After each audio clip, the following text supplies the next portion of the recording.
कम से कम वो अपने काम पे तो वोट मांगे। क्या काम है उनका?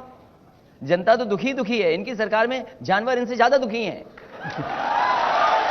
हाँ, मैंने सुना कि एक सांड आपकी सभा में घुसाया था। दरअसल हुआ ये कि एक सांड अपनी शिकायत लेकर के हरदोई में सुरक्षा घेरा छोड़ करके मुख्यमंत्री जी से मिलने गया। मुख्यमंत्री से नहीं मिल पाया क्योंकि पुलिस ने उसकी शिकायत नहीं सुनने दी। उसके बाद वो कन्नौज में हेलीपैड पे आ गया, दूसरा सांड।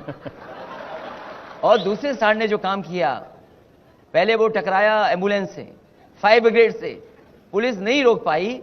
जब उसको ये समझाया सांड को, ये आप गलत हेलीपैड पे आ गए हो, तो वो शांत होकर चला गया। ये जितने सांड हैं सब उत्तर प्रदेश की सरकार को ढूंढ रहे हैं। लेकिन आपके एक मंत्री थे, उनकी भैंसें भी आपकी पुलिस से ढूंढवाई थी एक बार। देखिए, पुलिस का तो काम है ढूंढना, और पुलिस तो जो चीज चोरी होगी उसको ढूंढेंगे, पुलिस का काम ही है। लेकिन सवाल यह है, अगर सांड से किसी की जान चली जाए तो बताओ एफआईआर पुलिस किस पे लिखाएगी? तो आपको तय करना पड़ेगा। हम पुलिस से जानना चाहते हैं। लखनऊ शहर जो स्मार्ट सिटी बनना था, ये अभी तक लगभग 10 लोगों की जान जा चुकी है केवल सांड से। अब बताइए उनके परिवार के लोग किस पे एफआईआर लिखाएं?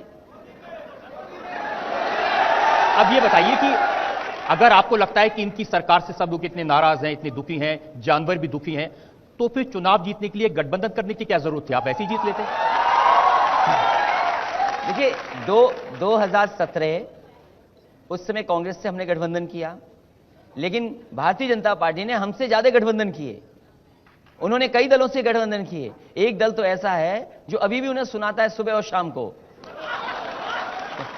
लेकिन जब उन्होंने गठबंधन किए तो हाँ, स्वाभाविक है कि हमें अपना वोट बढ़ाने के लिए, गिनती बढ़ाने के लिए कुछ तो गठबंधन लोकतंत्र में करना ही पड़ेगा। आपने जिससे गठबंधन किया उनके बारे में विधानसभा चुनाव में आप कहते थे इनकी सरकार घोटालों की सरकार है, इनकी सरकार भ्रष्ट सरकार है। देखिए, जो 2 साल में ये भ्रष्ट से ईमानदार हो गई। देखिए, सवाल वो नहीं है। सवाल ये है कि जब मैंने सवाल उठाए थे उन पर कार्रवाई हुई है, और कार्रवाई में अगर कुछ नहीं निकला उसके लिए हम क्या कर सकते हैं?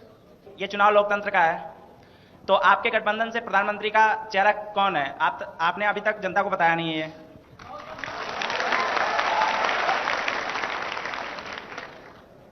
देखिए, ये गठबंधन इसलिए है कि देश को नई सरकार मिले, और पुरानी सरकार हर मसले पर असफल हो चुकी है।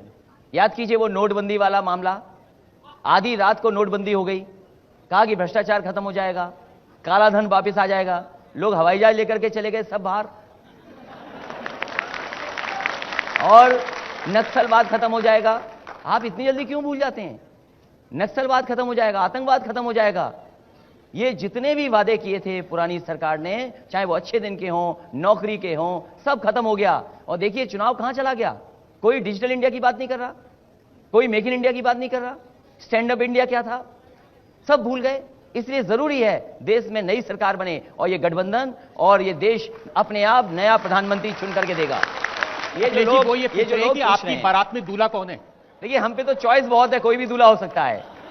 बीजेपी में बताओ चॉइस क्या है? बीजेपी में चॉइस क्या है? अगर हम कहें कि उनके पास नया नाम क्या है, उनके पास नाम ही नहीं है नया। उन्होंने तो एक नाम बता दिया।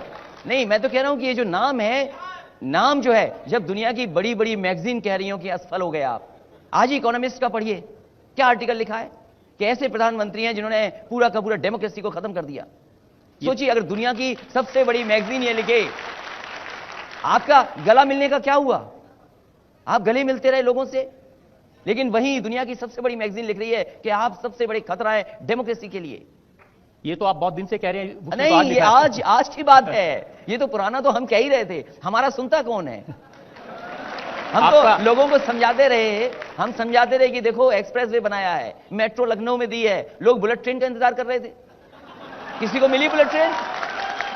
आप कह रहे हैं कोई सुनता नहीं, बुआ जी तो आपकी सुनती हैं, तो इसीलिए तो गठबंधन बन गया।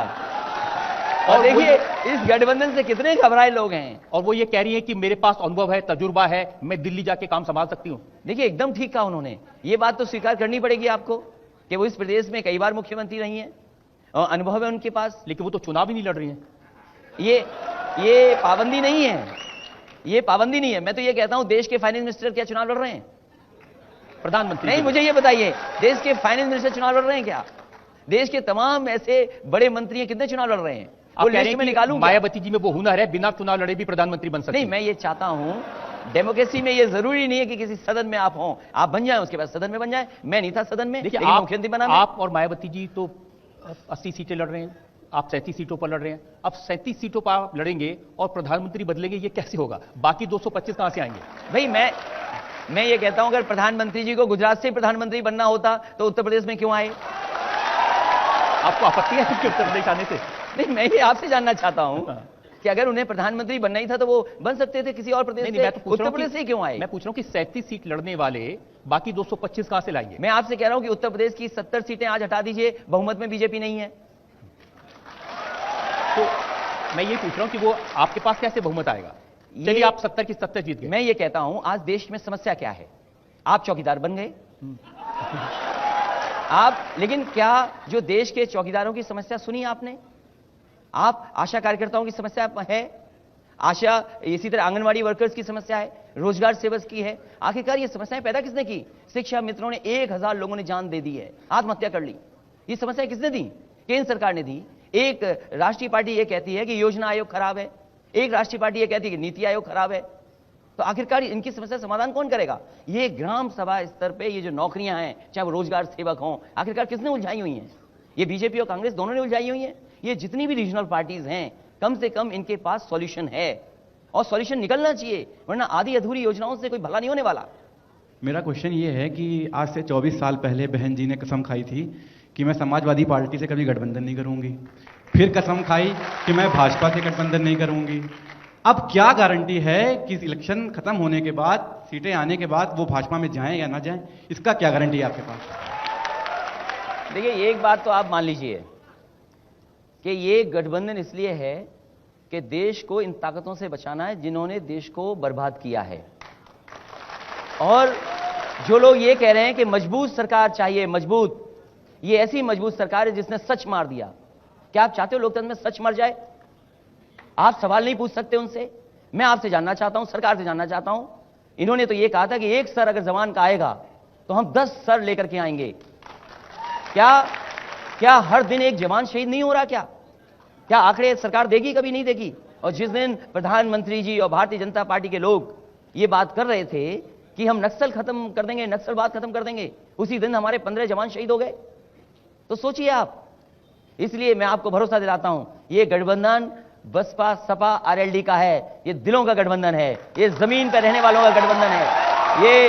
ये तमाम वो लोग, सोचिए आपके उत्तर प्रदेश के मुख्यमंत्री क्या कह रहे थे मुझसे? क्या कहा उन्होंने कहा कि अगर संविधान नहीं होता तो हम भैंस चरा रहे होते। सोचिए, यहां और पाल कोई समाज का बैठा होगा, कोई प्रजापति समाज का बैठा होगा, कोई कुर्मी समाज का बैठा होगा। सोचिए मुख्यमंत्री क्या सोचते हैं उनके बारे में।